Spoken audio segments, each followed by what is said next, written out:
Olympe de Gouges, 1748-1793. Son vrai nom était Marie Gouze. Elle naquit le 7 mai 1748 à Montauban. Elle était une femme de lettres et devint une femme politique. Elle se battait pour les droits de la femme et contre l'esclavage. Elle a été longtemps oubliée. En 1765, alors qu'elle n'avait que 17 ans, elle fut mariée de force au restaurateur Louis-Yves Aubry. Elle le détestait. Ensemble, ils eurent un fils que Marie aimait beaucoup, Pierre Aubry de Gouges. En 1766, son mari mourut lors d'une crue du Tarn. Marie était alors libre. Marie se fit appeler Olympe de Gouges pour devenir libre. L'année suivante, elle rencontra le haut fonctionnaire Jacques Béatrice de Rosières qui la demanda en mariage, mais elle refusa. Elle disait « Le mariage est le tombeau de la confiance et de l'amour. » Par contre, Jacques demeura son amant toute leur vie. En 1773, elle s'installa avec Jacques et son fils Pierre à Paris, ville qu'elle aimait beaucoup. Elle écrivit sa première pièce, L'esclavage des Noirs ou l'heureux naufrage, qui fut publiée en 1792 et que les acteurs de la Comédie Française refusèrent de jouer car elle donnait la parole à des Noirs. Elle traîna la Comédie Française en justice et le procès aboutit à une plus grande reconnaissance des droits des auteurs. Elle monta même sa propre troupe de théâtre itinérant qu'elle vendit en 1787 au marquis de la Maisonfort. L'esclavage des Noirs ou l'heureux naufrage parle de deux esclaves amoureux. La Comédie Française le joua finalement sous le nom de Zamore et Mirza ou l'heureux naufrage. Olympe était contre l'esclavage. Plusieurs de ses pièces furent jouées par sa propre troupe ou sur la scène du très riche théâtre de la marquise de Montesson, rue de Provence, dont le Guadeloupéen Joseph Chevalier de Saint-Georges était le régisseur au début des années 1780. Fils naturel d'une esclave affranchie, il a sûrement aimé l'œuvre d'Olympe de Gouges.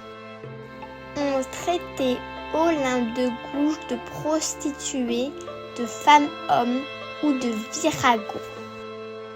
En 1788, le Journal général de France publia 2 brochures politiques d'Olympe de Gouges, dont son projet d'impôt patriotique développé dans sa lettre au peuple.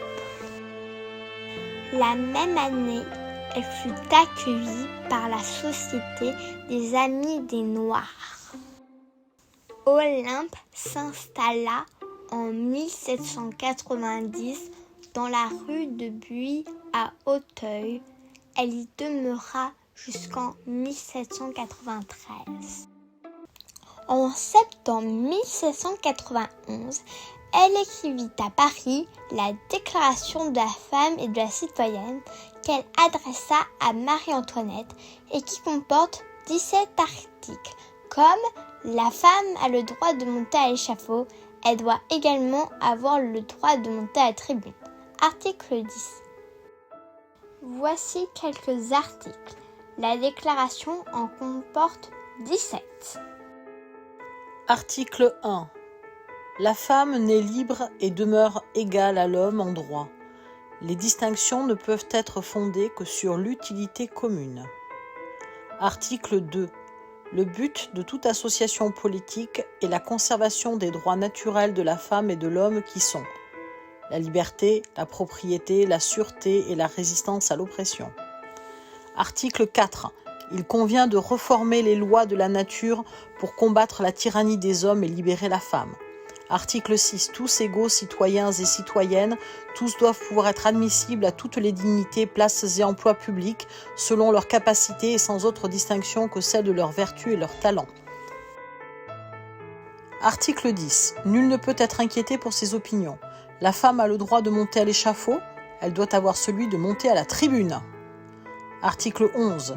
La libre communication des pensées et des opinions est un des droits les plus précieux de la femme. Article 13.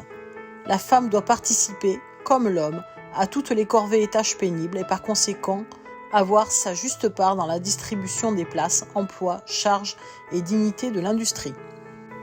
Olympe était pour le divorce et rédigea la pièce « Nécessité du divorce ». Elle réclamait aussi une monarchie constitutionnelle, le scrutin universel avec le droit de vote pour les femmes comme pour les hommes.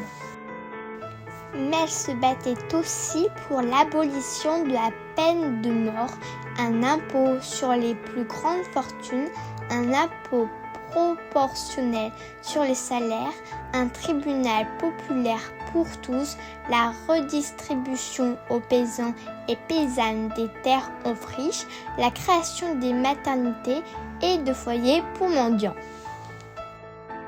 Elle proposa ses services pour défendre Louis Capet, donc l'ancien roi Louis XVI, car elle signalait que le tuer signifiait que la couronne passait à son fils, alors qu'un roi déchu et en vie était absolument plus dangereux pour la France ou la République. Comme elle critiquait publiquement Robespierre et la Terreur, craignant que la République ne devienne une dictature, elle fut arrêtée le 20 juillet 1793.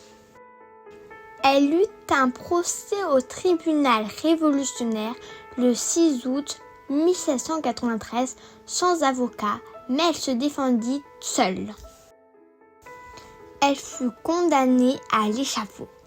Avant de mourir, elle réussit à faire publier 2 affiches, une patriote persécutée et Olympe de Gouges au tribunal révolutionnaire.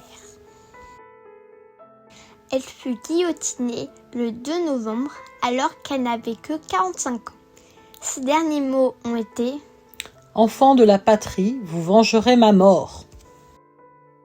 Dans la salle des 4 colonnes, l'Assemblée nationale a installé un buste d'elle sur un socle où se trouve la Déclaration des droits de la femme et de la citoyenne. Son nom figure au Panthéon, mais ses os ont été jetés avec ceux d'autres victimes de la terreur dans la chapelle expiatoire Louis XVI. Depuis 1989, l'historienne Catherine Marant-Fouquet réclame la panthéonisation d'Olympe de Gouges, demande rejetée par le président Jacques Chirac sur les conseils d'Alain Decaux. L'abbé Grégoire et Alexandre Dumas ont reconnu l'apport d'Olympe de Gouges à la lutte contre l'esclavage. Pour préparer cette vidéo, j'ai lu le numéro 4 de Chica et la page qu'Hérodote.net lui consacre, V comme Virago, de Goni Goubert et Adrien Rebaudot, First Edition, et Olympe de Gouges, non à la discrimination des femmes d'Elsa Solal chez Actes Sud Junior. Liberté, égalité, Olympe de Gouges de Catherine Lequenelec chez Oscar Éditions. Je recommande aussi la bande dessinée de Catel et Bocquet sur Olympe de Gouges aux éditions Casterman. J'ai aussi regardé sur YouTube les vidéos que lui ont consacrées Virago, playlist de la chaîne OGG et pionnière de la BNF. Olympe de Gouges a fait l'objet de plusieurs biographies plus épaisses. Ainsi soit Olympe de Gouges, Benoît Groult, Grasset, 2013, et Marie Olympe de Gouges, une humaniste à la fin du XVIIIe siècle. Olivier Blanc, édition René Vierret, 2003. Le magazine Histoire nationale géographique, numéro 7, octobre 2013, lui a aussi consacré un bel article sous la plume de l'historien Guillaume Mazot. Ô femmes, quels sont les avantages que vous avez recueillis dans la Révolution? Un mépris plus marqué, un dédain plus signalé. Femme, réveille-toi, le tocsin de la raison se fait entendre, reconnais tes droits. L'homme devenu libre est devenu injuste envers sa compagne. Ô femmes, quand cesserez-vous d'être aveugles? Opposez courageusement la force de la raison aux vaines prétentions de supériorité. Réunissez-vous sous les étendards de la philosophie. Quelles que soient les barrières que l'on vous impose, il est de votre pouvoir de les franchir. Vous n'avez qu'à le vouloir.